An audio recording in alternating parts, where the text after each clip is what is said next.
Hello guys, welcome back. Coco here with Devil's Avocado from Evil Guacamole Gaming, and we're continuing Cupid. This episode has a decidedly very different tone to it, or at least we're Yes, beginning. new chapter. You mind if I take this one line? Go for it. In the once slumbering town, the streets were alive with flowers. Sorry, I just wanted to do my movie trailer voice. It's okay. Pretty young girls wrapped in thin white dresses lined up in their rows, tittering excitedly among themselves. Lol titter.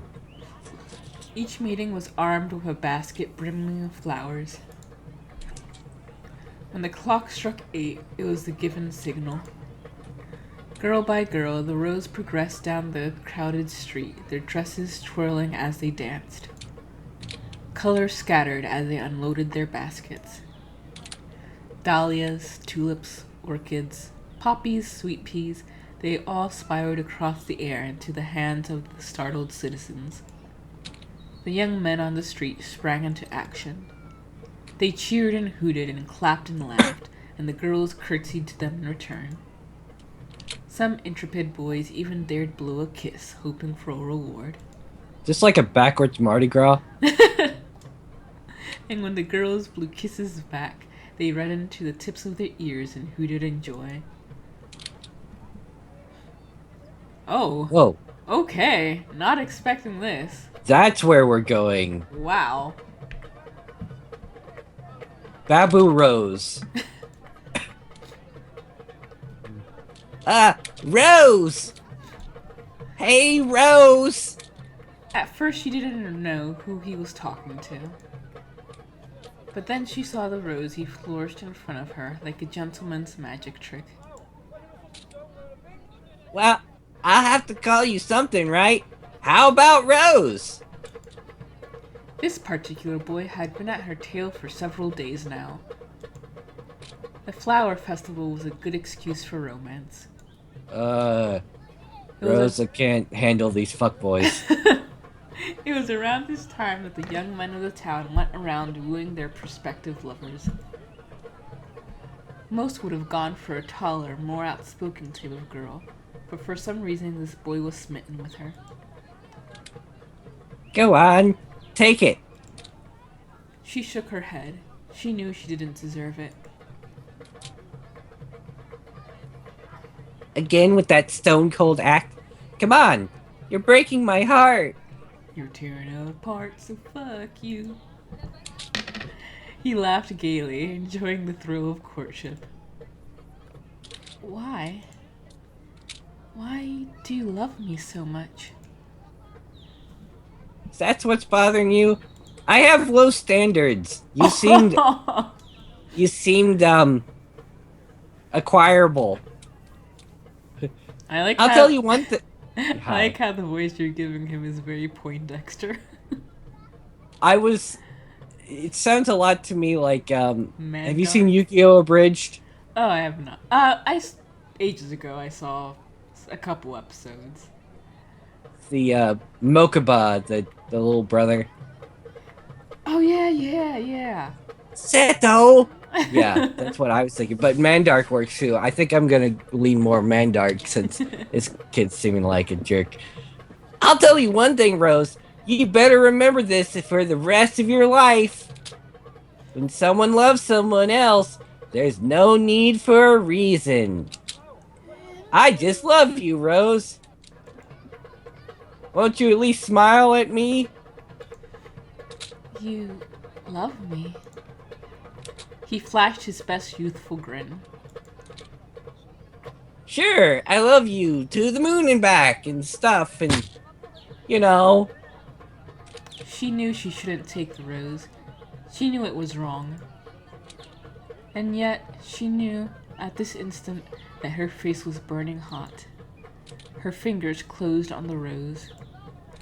Even as she felt the thorns on her skin, she still held onto it. The expression on the boy's face was one of absolute bliss.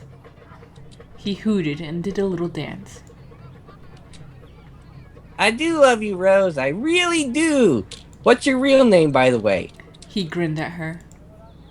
To her surprise, she found herself smiling back. A warm, pleasant feeling gushed inside her. It was like tucking into a hot, home-cooked meal. Mother, I'm home. Oh, Oh. Oh. are we seeing real mother? Nowadays, she and her mother lived in a quiet cottage far away from the main streets.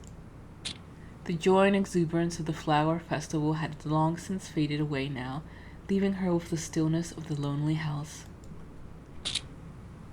Mother, are you home? There was no answer, not even a sound. Usually her mother would have heard the door open by now. She would run up and plaster her with hugs and kisses. Now, however, the unnerving silence meant one of two things. One, her mother was not here, which wasn't possible because she was always here. Or two, Mother was angry. Rosa felt a chill run down her spine as she realized. Was it possible that Mother had her suspicions and had followed her? Mother, I'm coming inside now. The sound of the door was closing was like a clash of thunder. Rosa, bowing her head, descended deeper into the house. Mother was in the kitchen. She was bent down with her back to the doorway, washing clothes in a wood basin. She looked just like a normal mother, but Rosa knew better. Because just above Mother hung the cross. It was a heavy wooden crucifix, and it had been there as long as Rosa could remember. It was so solid that if it were to drop, it would crush someone's toe. The girl knew this well. Having felt the cross so many times, she knew exactly how heavy it was. The sharp corners of the cross were especially capable of drawing blood. Mother dipped her hands into the water. Squitch, squitch. She crushed the cloves in a vice grip.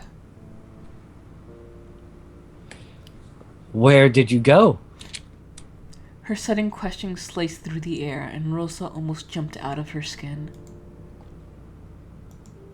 It's just the marketplace, Mother. She tried to press the plump red rose behind her, to stomp on it and make it disappear into the ground. But it was too late.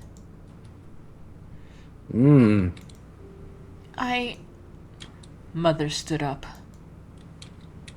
Mother, it's not what you think, I swear. Oh, so it's worse than I think. I'm not planning to see him again. I just wanted to make him happy, that's all. If Rosa looked at Mother any longer, she thought her courage would dry up, so she quickly glanced at her feet. I'll throw away the rose. I'll make sure you never see it again, so... The blow came so fast she never expected it. Suddenly she was on her knees, her skull throbbing in pain. She looked up just in time to see her mother raise the cross another time. Fear overtook her. Although she knew it was no use running, she scrambled away all the same. Mother, I'm sorry. I won't do it again. How much do you think raising a child costs, you little rat? Mother, please. Undeterred, the cross slammed hard into Rosa's collarbone. She shrieked, rolled over, and tried to get back to her feet. I clothe you, I house you, I even feed you. I protect you from everything that might harm you. And yet, I ask nothing in return. Absolutely nothing. Didn't I tell you not to go to that festival? Yet, you just can't help shaking your hips at those men, can you? All of them are the same. Didn't I say it? Up and down came the cross. By now, Rosa had resorted to curling up into a ball and covering her eyes. She cried out her pleas, her vows of obedience and love. Do you have any idea how much I've sacrificed? What have I what have I wasted my life for? To be stuck with a filthy monster who betrays me every chance she gets. I have told you time and again, do not disobey me. Mother. I should have smothered you years ago. You are a curse. I do all of this for you, to protect you. You repay me how? With lies and betrayal? I should have thrown you out of the window and watched the crows feed on your remains. It's not too late now, don't you think? Maybe I should teach you a harder lesson. Maybe I should leave you here right now and never come back. Worse than any physical pain, the girl felt a despair so big it made her heart burst. Rosa clung to her mother's legs. Please, Mother, please don't leave me. I'll atone for this somehow, Mother. So please, stay with me. You are beyond atonement, you degenerate whore. With one final strike, Mother sent her spinning to the ground. The cross hit her face. Rosa tried to open her eyes and felt something warm trickle down her face. She lay on the floor, crying. Her tears mixed with the blood, and she wondered if Mother really was going to walk out of the house. She could still hear Mother's footsteps, feet thudding near to her head. At first they were hard and fast, then slow and hesitant. At some point in time, Rosa realized that the blows had stopped. She dared not raise her head from the floor, so she waited. Something touched her head. It wasn't a cross, but a soft, warm hand. A sound of a sob. Darling? I'm sorry. I'm so sorry. What have I done? Rosa tensed, but she allowed Mother to sit her up. This is fucked up because this is somebody that actually knows what abuse cycle is. So this is especially real. Because there's the abuse, and now we go to the honeymoon. It's like the apology, so then it's be honeymoon, and everything is gonna be good. And that's what people are good, the victim's going to remember. It's just Yep. gonna keep happening over and over. I mean, I'm That's sure it's been happening over and over.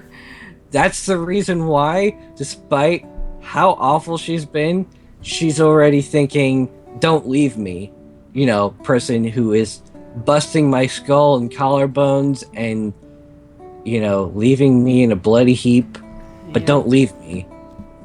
Yep. It's a push and pull that is absolutely disgusting. And, yeah.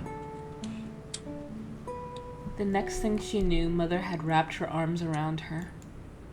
She was still crying. You poor thing. I'm so sorry. Mother is so stupid. Her tears were genuine and mournful. The sorrow in her eyes hurt 1,000,000 times more than any blow. I shouldn't have done that. The woman stared at her hands. She dropped the cross as if it were spoiled meat. The girl let her mother hug her.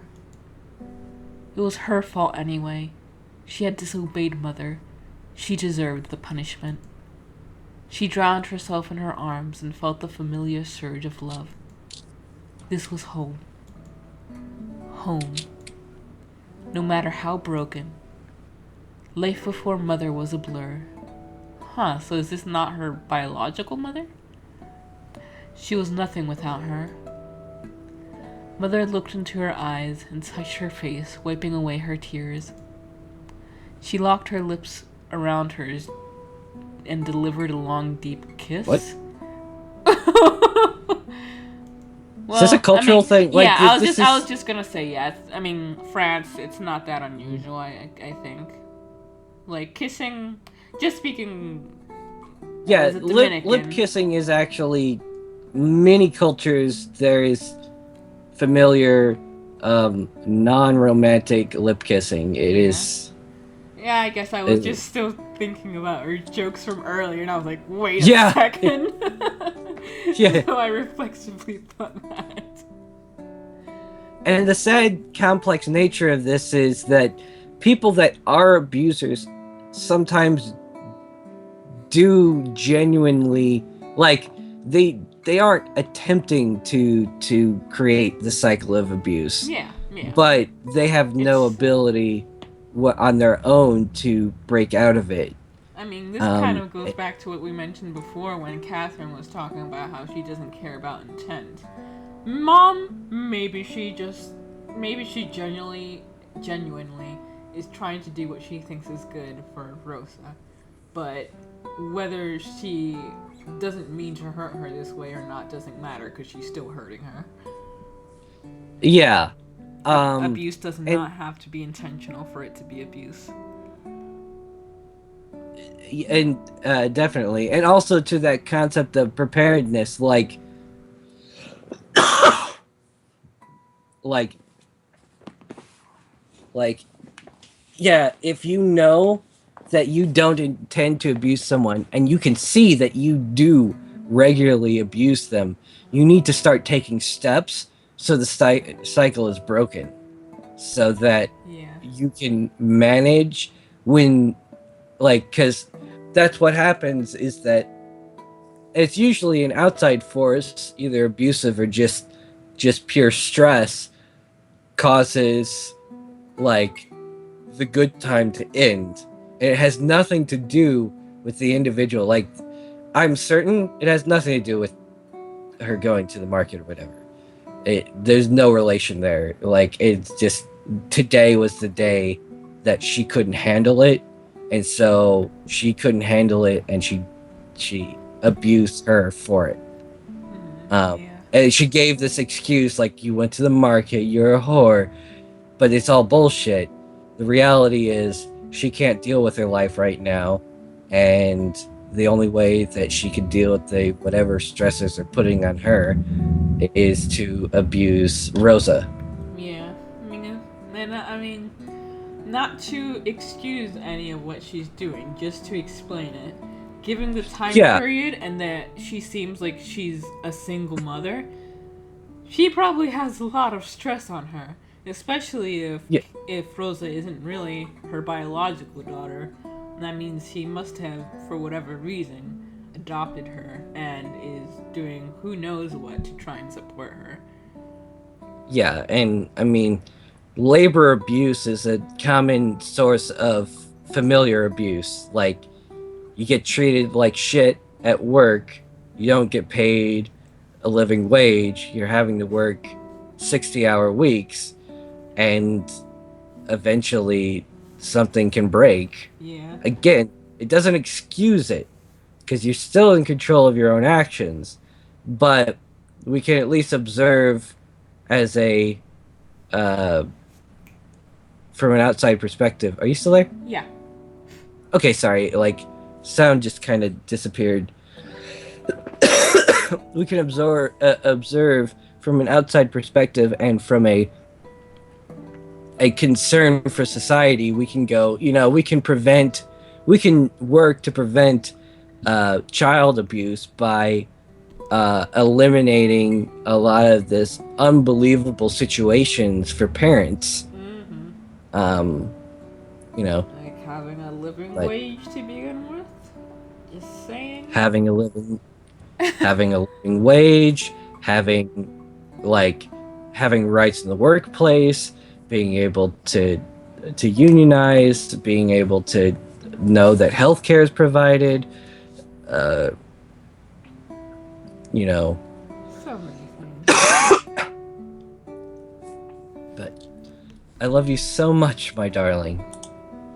Please forgive me. I love you too, Mother. Don't cry.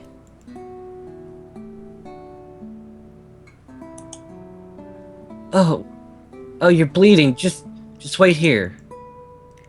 Mother sat her on a chair and returned with a roll of bandages. She began nursing Rosa's head with delicate care. I'm sorry, Mother. No, I'm the one who's sorry.